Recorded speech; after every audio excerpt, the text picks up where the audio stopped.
ಆ ಸದಸ್ಯರಿಗೂ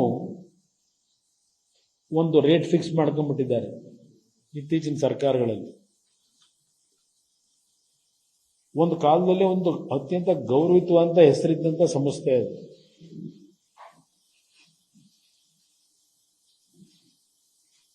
ಆ ಸಂಸ್ಥೆ ಬಗ್ಗೆ ಹಲವಾರು ಉತ್ತಮವಾದಂತಹ ಸದಸ್ಯರುಗಳು ಕೆಲಸ ಮಾಡಿರ್ತಕ್ಕಂಥದ್ದು ನಮ್ಮ ಈ ಪೂರ್ವಿಕರ ಇತಿಹಾಸದಲ್ಲಿ ಕಾಣಲಿಕ್ಕೆ ಸಾಧ್ಯ ಇದೆ. ಆದರೆ ಇತ್ತೀಚಿನ ದಿನಗಳಲ್ಲಿ ಒಂದು ಜಾತಿ ಹೆಸರಿನಲ್ಲೋ ಇಲ್ಲ ಆ ಸದಸ್ಯತ್ವಕ್ಕೆ ನೇಮಕ ಮಾಡಬೇಕಾದ್ರೆ ಹಣ ನಿಗದಿ ಮಾಡಿ ಸರ್ಕಾರಗಳು ನೇಮಕ ಮಾಡತಕ್ಕಂಥದ್ದು, ಈ ರೀತಿಯಲ್ಲಿ ಹಂತ ಹಂತವಾಗಿ ಆ ಸಂಸ್ಥೆಯನ್ನ ಕಲುಷಿತಗೊಳಿಸಿರತಕ್ಕಂಥದ್ದು, ಆ ಸಂಸ್ಥೆಯ ಬಗ್ಗೆ ವಿಶ್ವಾಸ ಮೂಡದೇ ಇರತಕ್ಕಂಥದ್ದಕ್ಕೆ ಕಾರಣ ಪ್ರಮುಖವಾಗಿ ಸರ್ಕಾರವೇ ಅಂತಕ್ಕಂಥದ್ದನ್ನ ನಾನು ನೇರವಾಗಿ ಹೇಳಲಿಕ್ಕೆ ಬಯಸ್ತೇನೆ.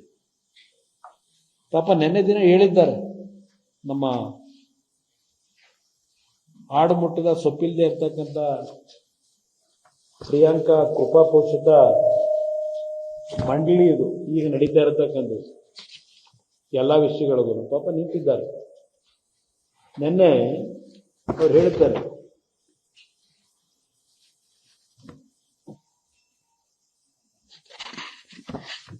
ಏನ್ ಹೇಳ್ತಾರೆ, ಇದು ಬೇಲಿಯೇ ಎದ್ದು ಹೊಲ ಮೇಯ್ದಂತ ಪ್ರಕರಣ. ಬೇಲಿ ಎದ್ದು ಹೊಲ ಮೇಯ್ದರೆ ಏನು ಮಾಡಲು ಸಾಧ್ಯ, ಪರಿಸ್ಥಿತಿ ನಮ್ಮ ಕೈಲಿಲ್ಲ. ಇಲ್ಲಿ ಎರಡು ವಿಚಾರ, ನನಗೆ ಸ್ವತಂತ್ರವಾಗಿ ಈ ವಿಚಾರ ಬಿಟ್ರೆ KPSC ರದ್ದು ಮಾಡ್ತೀನಿ, ಅದು ಸಂವಿಧಾನಾತ್ಮಕವಾಗಿಯೇ ಮಾಡಬೇಕಾಗುತ್ತದೆ, ಹೊಸ ಕಾನೂನು ತರಬೇಕಾಗ್ತದೆ. ಕಾನೂನು ಮಾಡುವವರು ನಾವೇ. ಹೌದಪ್ಪ, ಕಾನೂನು ಮಾಡೋರು ನೀವೇ. ನಾವೇ ಅಂದ್ರೆ ನೀವು ಅಂದ್ರೆ ನಾವು ಅಂದ್ರೆ ಸರ್ಕಾರ ನಡೆಸಾರ ಕಾನೂನು ಮಾಡೋದು ಜನಪ್ರತಿನಿಧಿಗಳು. ನೀವು ಹೇಳೋದು ಒಪ್ತೀನಪ್ಪ. ಇಲ್ಲಿ ಈ ಲೇಟೆಸ್ಟ್ ಒಂದು ಹೇಳ್ತೀನಿ ಮೊದಲಿಗ. ಯಾರೋ ಜ್ಞಾನೇಂದ್ರ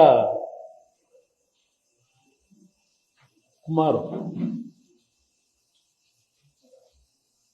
ಇವತ್ತು ಈ ಗೃಹ ಸಚಿವರಿಗೆ ಕೇಳ್ತೇನೆ, ಏನ್ ಹೇಳಿಕೆ ಕೊಡ್ತೀರಿ? ಮಾಧ್ಯಮದಲ್ಲಿ ನಾಪತ್ತೆ ಆಗಿಲ್ಲ ಅಂತಕ್ಕಂಥ ಸುದ್ದಿ ಬಂತು. Jnanendra Kumar officer, controller, examination controller ಅವರಿಗೆ ಕಳೆದ 2 ವರ್ಷದಿಂದ ಇರಬಹುದು. ಈ ವ್ಯಕ್ತಿ ಯಾವಾಗ ಇಡಿ ರೈಡು ಇದೆಲ್ಲ ಶುರುವಾಯಿತು, ಯಾವಾಗ ಇದು ಉದ್ಭವ ಆಗಿದ್ದ ಹಾಗೆ ಯಾರೋ ಒಬ್ಬ ಮಂಜುನಾಥ್ ಅಂತಲೋ ಯಾರೋ ವ್ಯಕ್ತಿ 80 ಲಕ್ಷ ರೂಪಾಯಿ ಡಿಮ್ಯಾಂಡ್ ಇಟ್ಟಿದ್ದಾರೆ ಈ ಪಶುವೈದ್ಯಕೀಯ ಅಭ್ಯರ್ಥಿಗಳನ್ನು ಆಯ್ಕೆ ಮಾಡಲಿಕ್ಕೆ. 40 ಲಕ್ಷ ಅಡ್ವಾನ್ಸ್ ಕೇಳಿದ್ದಾರೆ, 80 ಲಕ್ಷ ಫಿಕ್ಸ್ ಆಗಿದೆ ಅಂತಕ್ಕಂಥದ್ದು ಆ ವ್ಯಕ್ತಿಯ ಒಂದು ಆಪಾದನೆ ಏನಿದೆ. ಆ ಆಪಾದನೆ ಬಂದ ನಂತರ ಇಡಿಯವರು ಸಡನ್ ಆಗಿ ಈ ಕೇಸ್ನ ತಗೋತಾರೆ. ಯಾವಾಗ ದುಡ್ಡಿನ ವ್ಯವಹಾರ ಪ್ರಾರಂಭ ಆಯಿತು ಅಂತ ಹೇಳಿ, ಆಗ ಈ ವ್ಯಕ್ತಿ ನಾಪತ್ತೆ ಆಗಿದ್ದಾನೆ ಅಂತಕ್ಕಂಥದ್ದು ಸಾರ್ವಜನಿಕವಾಗಿ ಚರ್ಚೆ ಪ್ರಾರಂಭ ಆಯಿತು. ಏನ್ ಹೇಳಿದ್ರು? ಫಸ್ಟ್ ಹೇಳ್ತಾರೆ, ಅವರು ತಂದೆ ಹುಷಾರಿಲ್ಲ, ಅವ್ರ ತಂದೆನ ನೋಡೋದಕ್ಕೆ ಹೋಗಿದ್ದಾರೆ, ಪರ್ಮಿಷನ್ ತಗೊಂಡು ಹೋಗೋರೆ ಅಂತ ಹೇಳ್ತಾರೆ. ಇವರೇ ಹೇಳೋದು, ತಂದೆ ನೋಡಲು ಹೋಗಿದ್ದಾರೆ.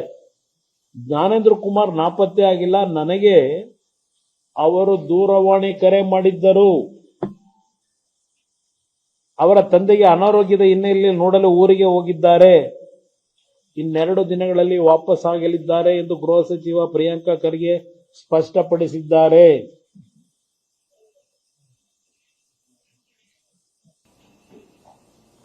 ಈ ಬಗ್ಗೆ ಇಮೇಲ್ ಮುಖಾಂತರ ಮೇಲಿನ ಅಧಿಕಾರಿಗಳಿಗೂ ತಿಳಿಸಿದ್ದಾರೆ ಅಂತೇಳಿ ಹೇಳಿಕೆ ಕೊಟ್ಟವರೇ ನಮ್ಮ ಗೃಹ ಸಚಿವರು ಪ್ರಿಯಾಂಕಾ ಖರ್ಗೆ.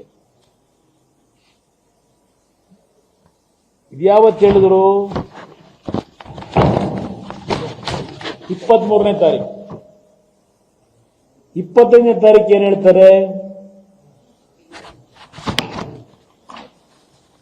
ಜ್ಞಾನೇಂದ್ರ ಎಲ್ಲಿದ್ದಾರೋ ಗೊತ್ತಿಲ್ಲ, ಖರ್ಗೆ ಉಲ್ಟಾ.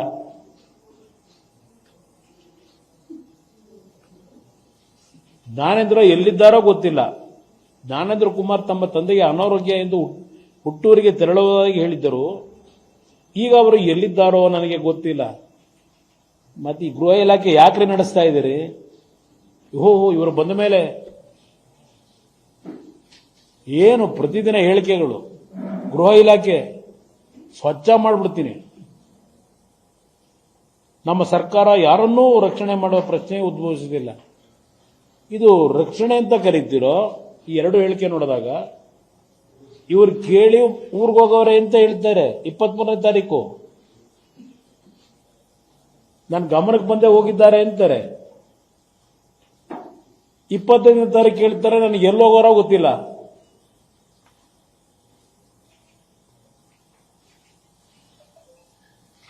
ಇದು ಗ್ರೇಟ್. ಅವ್ರ ಹೋಮ್ ಮಿನಿಸ್ಟ್ರಿ ಏನು ಪರಿಶುದ್ಧ ಮಾಡ್ತಾರಂತೆ. ಎಂತ ಇದು ಪರಪ್ನಗರದ್ದು ಒಂದು ವಾರ ಡಿಲೇ ಮಾಡಿಸಿದ್ದು.